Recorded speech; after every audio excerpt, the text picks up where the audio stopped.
Good morning sa lahat. Tara magbasa na tayo ng ating libro guys. Magandang balita, Biblia. Today is 05 May 2024. Nandito na tayo sa aklat ng Isaiah chapter 27. Ililigtas ang Israel. Pakisabayan ako ng basa guys para pareho tayo dito matuto. Isaiah chapter 27 verse 1. Sa araw na iyon, gagamitin ni Yahweh ang kanyang malupit at matalim na espada, paparusahan niya ang Libyatan, ang tumatakas na dragon, at papatayin niya ang halimaw na nakatira sa dagat.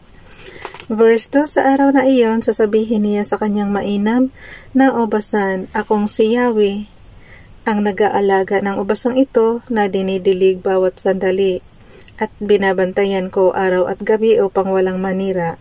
Verse 4, hindi na ako galit sa aking ubasan, ngunit sa sandaling may makita akong mga tinik, ang mga ito'y titipunin ko at saka susunugin. Verse 5, ngunit kung nais nilang sila'y aking ingatan, ang dapat nilang gawin, makipagkasundo sa akin. Okay guys, nandito na tayo sa Isaiah chapter 27, verse 6. Darating ang araw na makuugat ang lahi ni Jacob, mamumulaklak ang Israel, magbubunga ng marami at mapupuno ang buong daigdig. Verse 7, pinarusahan ba ng Diyos ang Israel gaya ng ginawa sa mga kaaway nito? Pinatay ba niya ang mga Israelita tulad ng ginawa sa pumuslang sa kanila? Verse 8, hinayaan ni Yahweh na mabihag ang kanyang bayan bilang parusa, tinangay sila ng malakas na hangin buhat sa silangan. Verse 9, patatawarin lang sila kung wawasakin nila ang mga altar at itatapon ang larawan ng Diyos-Diyosan si Asherah at dudurugin ang altar na sunugan ng insenso. Kaya nga Israel, huwag kayong magpatira ng mayroong sumasamba sa mga Diyos-Diyosan para hindi kayo ni Father God parusahan. Kasi ang ayaw lang talaga ni Father God yung sumasamba sa Diyos-Diyosan. Dapat yung religion lang nila, dapat yung faith lang nila ang nandyan dapat sa Israel, wala nang kahalo pang iba. Kasi pagka mayroong kahalo guys, tingnan mo naman pati sila pa parusahan. Okay, verse 10, wasak na ang lungsod na siyang tanggulan para itong disyerto na walang nakatira at ginawang pastulan na lamang ng mga baka. Verse 11, nabali at natuyo ang mga sanga ng punong kahoy, pupulutin naman ng mga babae at gagawing panggatong sapagkat ang bayang ito'y walang pagkaunawa, kaya hindi sila kahahabagan ng Diyos na kanilang manlilikha. Isaiah chapter 27 verse 12, sa araw na iyon ay titipunin ni Yahweh ang mga Israelita gaya ng inaning trigo mula sa ilog Euphrates hanggang sa hangganan ng Ehipto. Verse 13, Isaiah chapter 27 verse 13, pagtunog ng trumpeta, tatawagin pabalik sa Jerusalem ang mga Israelitang nangalat sa Assyria at Ehipto upang sambahin nila si Yahweh sa banal na bundok sa Jerusalem. So yung mga Israelita lang pala guys na nandyan sa Assyria at Ehipto. Yun lang yung babalik sa Israel. Okay, babala sa Israel. Isaiah chapter 28. Kawawa ang Israel sapagkat naglalaho na ang kanyang karangalan, parang kumukupas na kagandahan ng bulaklak sa ulo ng mga lasinggong pinuno. May pabango nga sila sa ulo, ngunit animoy patay na nakahiga dahil sa kalasingan. Verse 2 narito, may inihanda na ang Panginoon, isang taong malakas at makapangyarihan. Sinlakas ito ng isang mapaminsalang bagyo, taglay ang malakas na hangin, ulan at rumaragas ang baha upang palubugin ang buong lupa. Verse 3, yuyurakan ang ipinagmamalaking karangalan ng mga lasinggong pinuno ng Israel. Mabilis ang pagkawala ng kanyang nagniningning na kagandahan tulad ng pagkaubos ng mga unang bunga ng igos na agad kinuha at kinakain kapag nahinog. Verse 5, sa araw na iyon, si Yahweh na makapangyarihan sa lahat ang magiging maningning na korona ng mga nalabing hinirang. Verse 6, siya ang papatnubay sa mga hukom upang maging makatarungan sa paghatol at magbibigay ng tapang sa lakas sa mga tagapagtanggol ng bayan laban sa mga kaaway. Si Esaias at ang mga lasinggong propeta ng Juda. May mga lasinggong propeta pala guys. Isaiah chapter 28 verse 7, sumusuray nasa kalasingan ang mga pari at mga propeta kaya sila'y nalilito. Hindi na maunawaan ng mga propeta ang nakikita nilang pangitain at hindi na matuwid ang paghatol ng mga pari. Verse 8, ang lahat ng misa'y puno ng kanilang suka, nakakapandiri ang buong paligid. Nakakapandiri ang buong paligid. Siyempre guys, pagkasuka, nakakadiri talaga yan. Verse 9, ganito ang sinasabi nila laban sa akin. Ano kaya ang palagay ng taong ito sa atin? Sino bang nais niyang turuan at pagpapaliwanagan? Pasintabi doon sa mga kumakain. Kasi nakakapandiri nun. Yung verse 8 ba guys? Basahin niyo ulit. Ang lahat ng misa'y puno ng kanilang suka, nakakapandiri ang buong paligid. Diba?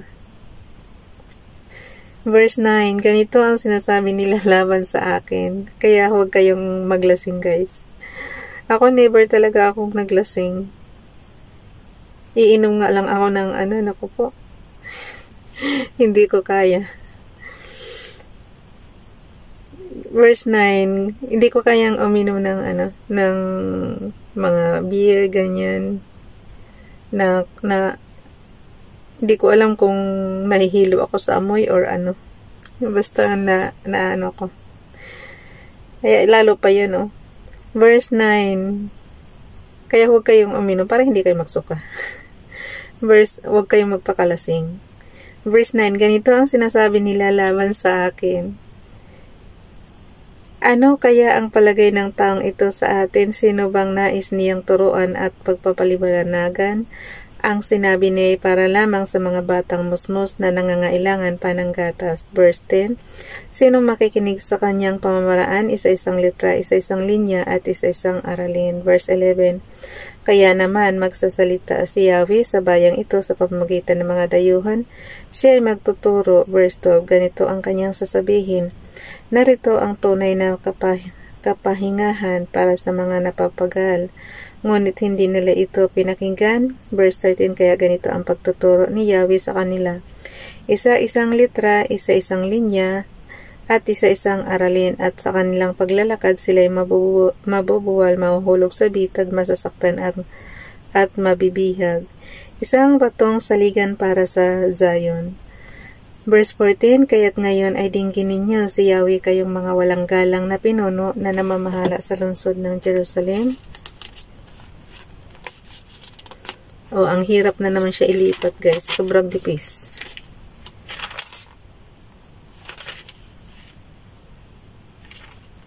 Verse 15, sapagkat sinabi ninyo, nakipagkasundo na kami sa kamatayan, gayon din sa daigdig ng mga patay, kaya hindi na kami mapapahamak. Dumating man ang malagim na sakuna, ginawa na naming kuta ang kasinungalingan at pandaraya ang aming kanlungan. Isaiah chapter 28 verse 16, ito ngayon ang sinasabi ng Panginoong Yahweh, naglalagay ako sa Zion ng batong panulukan, subok, mahalaga at matatag na pundasyon. Ang magtiwala rito ay hindi mapapahiya. Verse 17, gagawin kong panukat ang katarungan at pamantayan ang katwiran, wawasakin ng bagyo, at aanurin ang baha ang lahat ng silungan ng kasinungalingan. Verse 18, ang pakikipagkasundo mo sa kamatayan at sa daigdig ng mga patay ay mawawala ng bisa at masisira, at kapag dumating ang baha, lahat kayo'y matatangay. Isaiah chapter 28 verse 19, araw-araw sa umaga at gabi ang bahang ito'y daraan at kayo'y tatangayin. Maghahasik ito ng sindak at takot upang maunawaan ang mensahe nito. Akala ko ba promise ni Father God nung panahon ni Noah, hindi na siya ng flooding. Bakit may flooding pa rin dito sa panahon ni Isaiah? Okay, dito tayo sa verse 19 guys. Isaiah chapter 28 verse 19. Araw-araw sa umaga at gabi ang bahang ito'y daraan at kayo'y tatangayin. Maghahasik ito ng sindak at takot upang maunawaan ang mensahe nito. Verse 20, how I wish wala na tayong flooding talaga. kahapon mayroon ako napanood doon. Talagang ang baha is hanggang baywang na nila. Nawa iligtas niyo po sila, Father God. Okay guys, dito tayo sa Isaiah chapter 28 verse 20.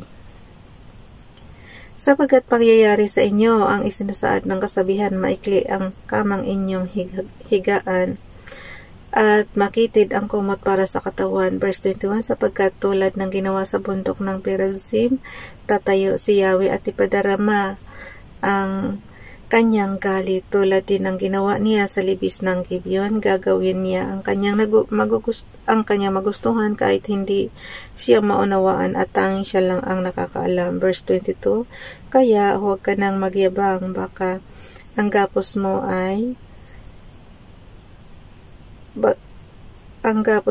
lalong higpitan, sapagkat narinig ko na ang utos ni Yahweh, ang makapangyarihang Panginoon, na wasakin ang buong lupain. Father God, huwag naman ganyan. Ang karunungan ng Diyos. Isaiah chapter 28 verse 23, itong aking tinig ay iyong dinggin, ang sinasabi ko ay iyong unawain. Verse 24, ang nagsasakabay lagi na lamang pag-aararo at pagsusuyod ang gagawin sa kanyang bukid. Verse 25, hindi ba't kung maihanda na ang lupa, ito'y sinasabugan niya ng anis at linga, hindi ba tinatamaan niya ito ng trigo at sibada, at sa mga gilid naman ay ispilta? Verse 26, iyan ang tamang gawain na itinuturo ng Diyos sa tao. Verse 27, ang anis at linga ay hindi ginagamitan ng gulong o mabigat na panggiik, banayad lamang itong nililiglig o pinapalo. Verse 28, dinudurog ba ang botel na ginagawang tinapay?